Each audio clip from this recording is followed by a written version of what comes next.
Nearly 70% of people silently accept being overlooked every single day. Not because they lack value, but because they never drew the line. What if I told you that doing one quiet thing today, just once, could change how the world sees you forever?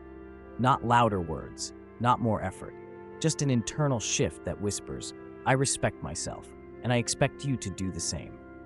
In this video, you'll learn why overavailability makes you invisible and how self-respect and quiet standards can become your silent superpower. This isn't self-help fluff. It's the mindset monks, warriors, and wise elders have practiced for centuries. But here's the urgency. If you don't change this, the world won't either. So lean in, because once you make this shift, you won't just earn more respect. You'll stop settling permanently. You teach the world how to treat you, a philosophical perspective for a more meaningful life. Let's begin with a truth so simple that most people overlook it. You teach the world how to treat you through how you treat yourself. It might sound obvious, but most people don't live this way. They overwork, they over-apologize, they stay in the wrong places for far too long. They ignore the inner voice that quietly whispers, "This doesn't feel right," just to avoid disappointing others.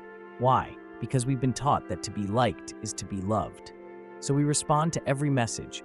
We say yes to every request. We smile, even when our hearts are hurting. But here's the unexpected truth. The more available you are, the more invisible you become. People begin to assume that your time is free, that your kindness has no boundaries, that your presence is expected, not cherished. And little by little, you begin to fade in their eyes without even realizing it. Not because you're not worthy, but because you forgot to remind yourself that you are. Because everything you're seeking already exists within you. In Eastern philosophies of root-based education that I've learned, there is a powerful principle. An action is not positive or negative based on the act itself, but based on whether it aligns with your true inner desire. If what you do comes from a place of peace, joy, and authenticity, then it is right. But if you're doing it out of fear, guilt, obligation, or the need to please, it will create inner conflict and slowly cause you to lose yourself. So here's the shift. What do I truly want? If you sincerely want to help others without expecting anything in return, that is a sign of inner abundance. You give because you have enough. You help because it brings you joy. But if someone asks for your help and you feel tension, resistance, or fatigue, pause, take a breath, and ask again, what do I truly want right now? When you are clear with yourself, no one can shake you. No one can hijack your decisions or disturb your emotions. Honestly, I've seen many videos on this topic, and I feel a bit disheartened when I hear advice like, stop helping others, they're just using you. I want to offer you a higher perspective. Life isn't truly meaningful if all we do is protect ourselves. It only becomes valuable when we give from a place of fullness. We all have 24 hours a day, but those who create value feel more joy and fulfillment. Helping others is a privilege as long as you don't lose yourself in the process. A personal story. When I chose to be present. A few years ago, I found myself deeply burned out. People praised me as someone who was always available, but inside I felt empty, exhausted, and unseen. That's when I tried a small practice, applying the 3 life questions. Not in a dramatic way, but simply by choosing to be fully present with the person in front of me. I turned off my phone, I stopped trying to multitask, and I truly showed up. One morning, I made a cup of tea, switched off my phone, and quietly sat beside my retired father as he watered the garden. Suddenly, it hit me. He was the most important person at that moment. The most important time? Now. The most important action? Just sitting there with him in silence. So that's what I did. I didn't say much. I just sat and was fully there.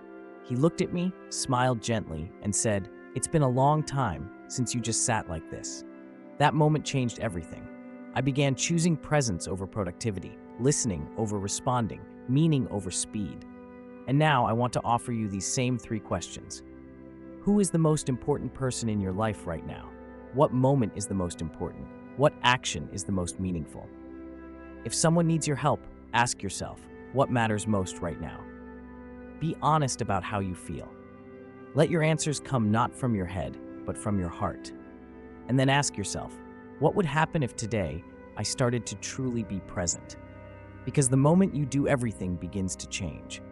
There's a kind of quiet power that most people never tap into. Not because they can't, but because they're afraid of what it might cost. That power is the decision to withdraw access, not out of rage, not out of spite, but with calm, grounded clarity. Because the truth is, you don't owe your presence to people who've made your peace optional. The moment you stop showing up for those who never show up for you, your entire life begins to rearrange. You'll notice it in small ways. That call you used to answer, even though it left you drained, this time you let it ring. That favor you used to agree to, even when it pulled you off track, this time you politely decline. Not because you're cruel, because you're clear. Clear that your energy is not up for auction. Clear that your time, presence, and kindness are earned, not assumed. And yes, people will notice, especially those who benefited from your lack of boundaries. They may call you distant, they may say you've changed, they may even label you cold, but their discomfort, that's not your burden. It's confirmation that you're growing in the right direction. You're not abandoning them, you're finally choosing not to abandon yourself. And in the quiet season of this shift, when your nervous system is recalibrating, when your soul is detoxing from overextension, be gentle with what you let in. This is not the time to overexpose yourself to the chaos, the noise, the drama. Protect your inner space like sacred ground. Reduce exposure to energy that depletes you. Choose carefully what you consume, information, voices, even thoughts. In seasons of transition, you don't need more opinions, you need more peace. Seek out what nourishes your spirit. Books that bring you clarity. Conversations that leave you feeling light. Music that calms your breath. Silence that reconnects you to your center. And sometimes, when you finally reclaim your peace, you'll notice something unexpected. Someone you thought didn't care suddenly starts showing up. Not because you begged, but because your silence made more impact than your explanations ever did. I remember one friend who always called when she needed something, but disappeared when I needed support. So I stopped picking up. No announcement, no shade, just distance. Weeks later, she messaged, "I miss the way you used to be there for me. I didn't realize how much I relied on you." That's when I knew boundaries don't push the right people away. They push the wrong patterns out. And what's meant for you, it rises to meet your new standard or it fades silently. Either way, you win. So here's the invitation. This week, remove yourself from one thing, a draining conversation, a toxic loop, a one-sided commitment. Just one. Then pause. Be still and feel the shift in your nervous system when your peace finally comes home. But here's something just as important. You don't have to say no with a wall. You can say no with warmth. Instead of feeling guilty for setting boundaries, try offering honest clarity. Right now, it's not a good time for me to support you, but if it's not urgent, I'd be happy to help you after 3 times. This kind of graceful boundary helps both you and the other person feel respected. You're not rejecting them, you're simply honoring your own energy first. Kindness doesn't mean self-sacrifice, it means truth, offered with compassion. But don't stop there. After you protect your energy, ask yourself this: what is it that I truly want? What is it that your soul actually longs for?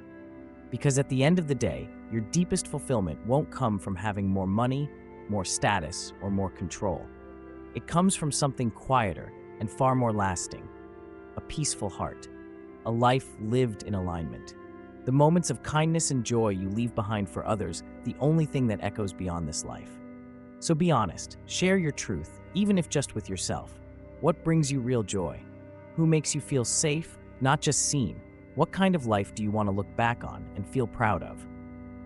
Let this be your reminder. The soul doesn't measure life by how much you earned. It remembers how much love you gave. So live this moment with care. Treasure it, because this, right here, is life. And it's far too sacred to waste on anything less than what truly matters. So be honest. Share your truth, even if just with yourself. What brings you real joy? Who makes you feel safe, not just seen?